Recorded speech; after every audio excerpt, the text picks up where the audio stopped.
Um, Thank you so much for this introduction that I don't really think should be the main focus of attention. Actually, I was looking forward to come see you all. This is an audience that I'm not used to, and I love it. I was in a meeting today with about 30 very important people, uh, and like 1.5 hour into the presentation, three of them dozed off. They just went to sleep. So I left. I'm like, I'm not taking this anymore. I left. And 2 hours later, I saw them all adjourning from the meeting. I'm like, what are you guys doing? 3 hours and a half. So I'm going to try to be a little bit shorter. Um, my topic for today is more practical. I highly admire your work. I really appreciated your presentation. I was fascinated by what you guys do. And I'll touch on some of the points that I think my topic intersects. Um, I'm going to talk to you about networking, knowing a lot of people. And it's actually not knowing a lot of people, but I'll start with um, a little bit of what you've all been told in your classes by your professors. It's common knowledge by now. The world is interconnected, right? You have international friends. You have probably traveled internationally. You are international students, and we are at the international school here, Cambridge School of Bucharest. The world is interconnected. You can get online, you can ask for the advice of a CEO of Microsoft or Apple, and they might even reply to you, right? You just send an email and they reply to you. You can start a company and conduct your business entirely online. You can do everything online. You can have a team with the manager in Bucharest, the CEO in Brasov, your design in Cluj, etc. The world is very connected. However, this has some implication for you. It has not always been like this. Right now, everybody, and that means billions of people, have the same opportunities that you guys have. They're all connected, right? Somebody from a village near Cluj can start a business and become the next Facebook. Somebody from Bangladesh can start the new, Microsoft. Um, it is a level playing field, and that means it's a tougher job for you all to benefit from everything that you're getting in terms of education. The one ingredient, though, that gives you a competitive advantage is knowing how to network.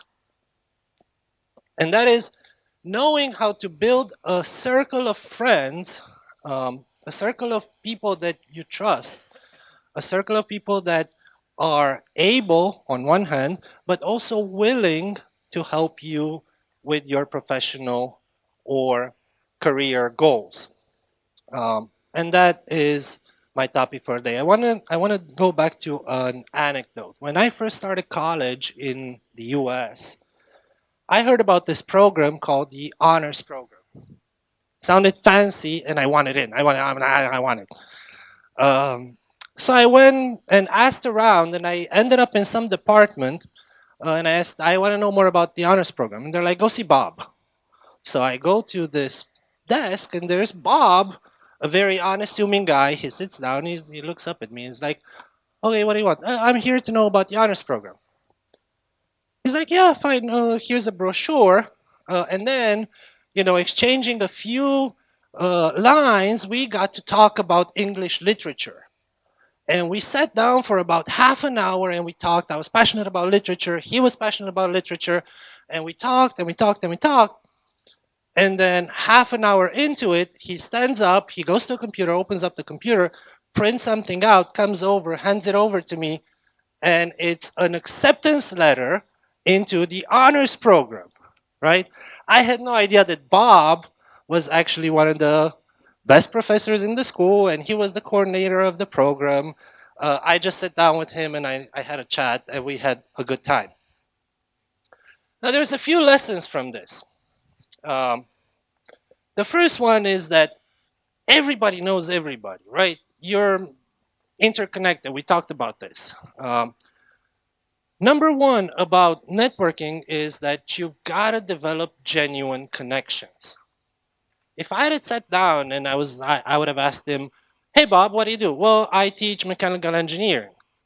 I'd be like, "Okay, yeah, yeah, I have a car. We can we can connect on that." But we were both genuinely interested in the same thing. So that's number one, developing genuine connections. The second important thing in networking is that it's not about what you need.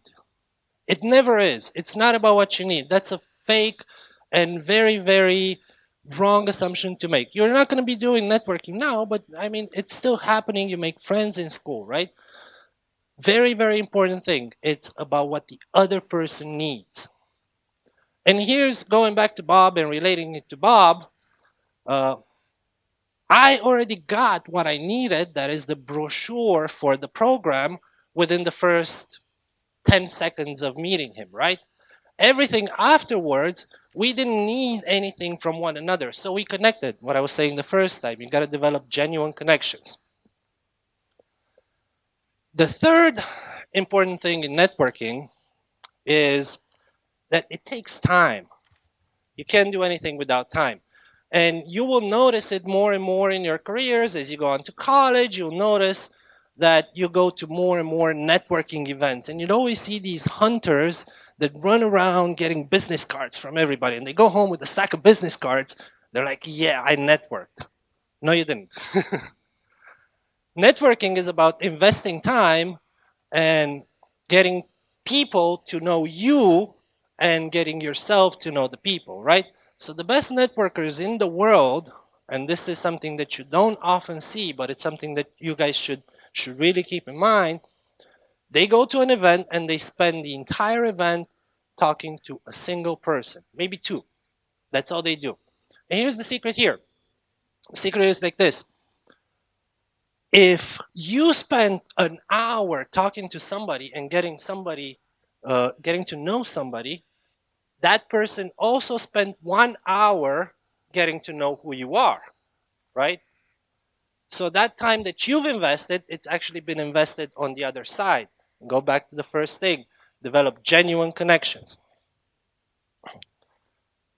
Finally, networking is ultimately about quality, not quantity. And this is very important in the age of Facebook, right? How many of you have more than 1,000 friends on Facebook? Raise your hand if you do. Yeah. I mean, you can't have 1,000 real friends, real connections. It's good to have them on Facebook. It's like your agenda. But in networking, you have a close group of friends. You can extend it, but you extend it one by one. Aww.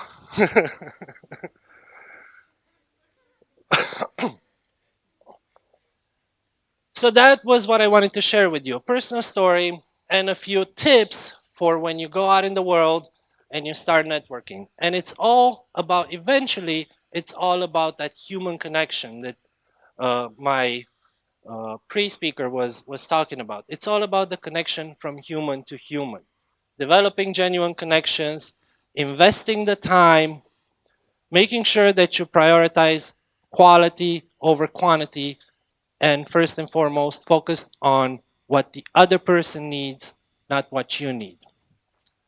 Go out in the world, network, and have a great, successful career. Thank you.